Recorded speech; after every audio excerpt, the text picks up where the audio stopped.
Hello friends, welcome to my channel bake and more. আজ আমি রাখি স্পেশাল একটি নরম পাকের সন্দেশ বানানো দেখাবো, যা হলো মালাই সন্দেশ। এটা বানানো যেমন সহজ, খেতেও ভীষণই ভালো হয়। যে কেউ খুব সহজে বাড়িতে থাকা অল্প উপকরণ দিয়ে এই মালাই সন্দেশটা বানিয়ে ফেলতে পারবেন। দেখুন, একটি মিষ্টি আপনাদের কেটে দেখাচ্ছি। মিষ্টিটা কিন্তু বেশ নরম তুলতুলে হয়, মুখে দিলেই মিলিয়ে যাবে। রেসিপিটা ভালো লাগলে লাইক ও শেয়ার করবেন। তাহলে চলুন দেখে নেওয়া যাক আজকের এই মালাই সন্দেশটা আমি কিভাবে বানাই। মালাই সন্দেশ বানাবার জন্য প্রথমে ছানাটা বানিয়ে নেব। প্রথমে একটি কড়াইতে ঢেলে দেব অল্প জল আর 1 লিটার দুধ। এবার গ্যাসটা অন করে দিয়ে ফ্লেমটা মিডিয়ামে রেখে আমি দুধটা ফুটতে দেব। দেখুন, দুধটা ফুটে গেছে। এবার আমি হিটটাকে বন্ধ করে দিলাম। এবার আমি 1 থেকে 2 মিনিট অপেক্ষা করব, যাতে দুধটা অল্প ঠান্ডা হয়ে যায়। প্রায় 2 মিনিট পরে দুধটা হালকা ঠান্ডা হলে এখানে আমি 2 বড় চামচ ভিনিগার আর 2 বড় চামচ নর্মাল রুম টেম্পারেচারের জল একসাথে মিশিয়ে রেখেছি, সেটা দুধে দিয়ে ছানাটা কেটে নেব। এখানে আমি ভিনিগার দিয়ে ছানাটা কাটলাম। আপনারা চাইলে লেবুর রস দিয়েও ছানাটা কেটে নিতে পারেন। দেখুন, নাড়তে নাড়তে কিছুক্ষণের মধ্যে দুধটা কেটে ছানায় পরিণত হয়েছে আর জলটাও পরিষ্কার হয়ে গেছে। এবার ছানাটা আলাদা করে নেব। তার জন্য একটি বাটির উপরে একটি ছাঁকনি বসিয়ে দিলাম। এবার তার উপরে একটি সুতির কাপড় বিছিয়ে দিলাম। এবার ছানাটাকে ঢেলে দিলাম। তারপরে পরিষ্কার জল দিয়ে ছানাটাকে ভালো করে ধুয়ে নেব, যাতে ছানার টক ভাবটা কেটে যায়। যদি ছানার মধ্যে টক ভাব থাকে তাহলে সেটা মিষ্টির মধ্যেও চলে আসবে, তখন মিষ্টিটা খেতে ভালো লাগবে না। এবার আমি একটু প্রেস করে দিয়ে ছানার মধ্যে যে জলটা আছে সেটা বের করে নেব। ছানার মধ্যের অতিরিক্ত জলটাকে বের করে নিতে হবে। এভাবে আমি ছানাটাকে কিছুক্ষণের জন্য রেখে দেব, যাতে ছানাটা থেকে সম্পূর্ণ জলটা বেরিয়ে যায় আর ছানাটাও সম্পূর্ণভাবে ঠান্ডা হয়ে যায়। বেশ কিছুক্ষণ পরে এবার ছানাটাকে একটা বড় বোলে নিয়ে নিয়েছি। এখানে প্রায় 225 গ্রাম ছানা আছে আর ছানার মধ্যে 100 গ্রাম চিনি দিয়ে দিলাম। এবার সবটা ভালো করে মিশিয়ে নিতে হবে। দেখুন, ছানাটা খুব ভালো করে মাখা হয়ে গেছে। এবার এটাকে ঢেকে রেখে দেব 10 মিনিটের জন্য, যাতে চিনিটা ভালোভাবে গলে যায়। এবার একটি কড়াইতে ঢেলে দেব ছানা আর চিনির মিশ্রণটা। পুরো মিশ্রণটাই আমি কড়াইতে ঢেলে দিয়েছি। এবার ফ্লেমটা অন করে দিয়ে মিশ্রণটা একটু নাড়াচাড়া করে নেব। গ্যাসের ফ্লেমটা লোতে রেখে ছানাটা পাক দিয়ে নিতে হবে। দেখুন, 2 মিনিট পরে ছানার মিশ্রণটা অনেকটা পাতলা হয়ে এসেছে।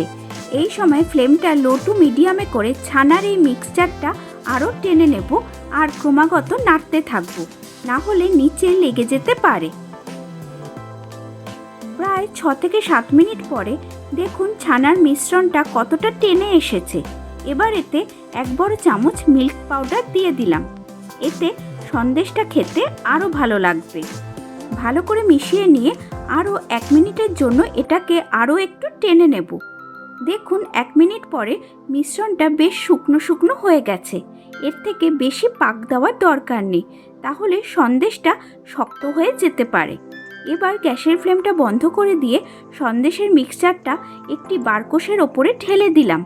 আপনাদের কাছে বারকোশ না থাকলে কোনো প্লেটেও ঢেলে নিতে পারেন।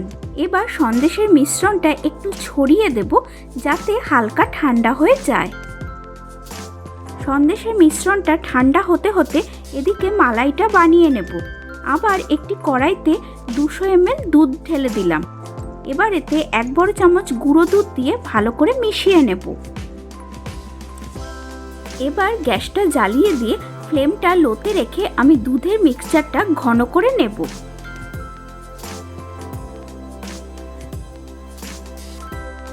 মিক্সচারটা একটু ফুটে উঠলে এতে 1 চামচ কনডেন্স মিল্ক দিয়ে দিলাম। কনডেন্স মিল্ক দেওয়ার জন্য মালাইটা খেতে খুব ভালো লাগবে। ভালো করে মিশিয়ে নিয়ে দিয়ে দেব 1/2 চামচ চিনি। চিনি এর থেকে বেশি দেওয়ার দরকার নেই, মালাইটা হালকা মিষ্টি হলেই খেতে বেশি ভালো লাগবে। তবে আপনারা যদি বেশি মিষ্টি পছন্দ করেন তাহলে চিনিটা হালকা বাড়িয়েও দিতে পারেন।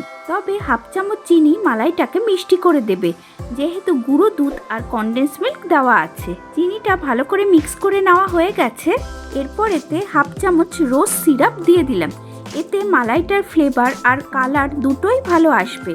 তবে এর বদলে আপনারা অল্প গোলাপ জল আর গোলাপি ফুড কালারও দিতে পারেন। পুরোটা ভালো করে মিশিয়ে নিয়েছি। মালাইটা ঘন হয়ে এসেছে। এবার গ্যাসের ফ্লেমটা বন্ধ করে দিয়ে মালাইটাকে অন্য বোলে ঢেলে নেব। এদিকে সন্দেশের মিশ্রণটাও হাত ছোঁয়া ঠান্ডা হয়ে গেছে। এবার হাতের তালু দিয়ে এইভাবে সন্দেশের মিশ্রণটাকে বেটে নিতে হবে। দেখুন 3 থেকে 4 মিনিট ধরে আমি সন্দেশের মিশ্রণটাকে বেটে নিয়েছি। এবার অল্প পরিমাণ সন্দেশের মিশ্রণ নিয়ে গোল বলের মতো বানিয়ে নেব।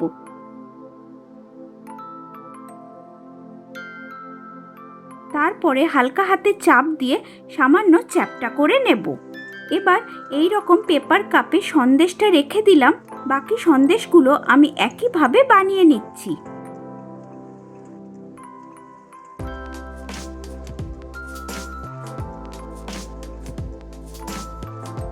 এরপরে একটি পেন্সিলের পেছন দিয়ে সন্দেশের মাঝখানে একটু গর্ত করে নিতে হবে।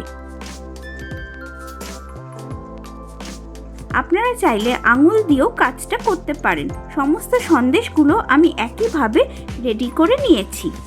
এবার যে মালাইটা আমি রেডি করে রেখেছিলাম সেটা এই সন্দেশগুলোর মধ্যে দিয়ে দেব। এতে সন্দেশগুলো খেতে যেমন ভালো লাগবে, দেখতেও খুব সুন্দর লাগবে। এবার অল্প পেস্তা কুচি দিয়ে সন্দেশটা সাজিয়ে দিয়েছি। দারুণ স্বাদের এই মালাই সন্দেশটা একদম রেডি হয়ে গেছে। রেসিপিটা বাড়িতে বানালে খেয়ে আপনাদের কেমন লাগলো তা কমেন্ট সেকশনে এসে অবশ্যই লিখে জানাবেন। রেসিপিটা ভালো লাগলে ভিডিওটাকে লাইক ও শেয়ার করে নেওয়ার অনুরোধ রইল।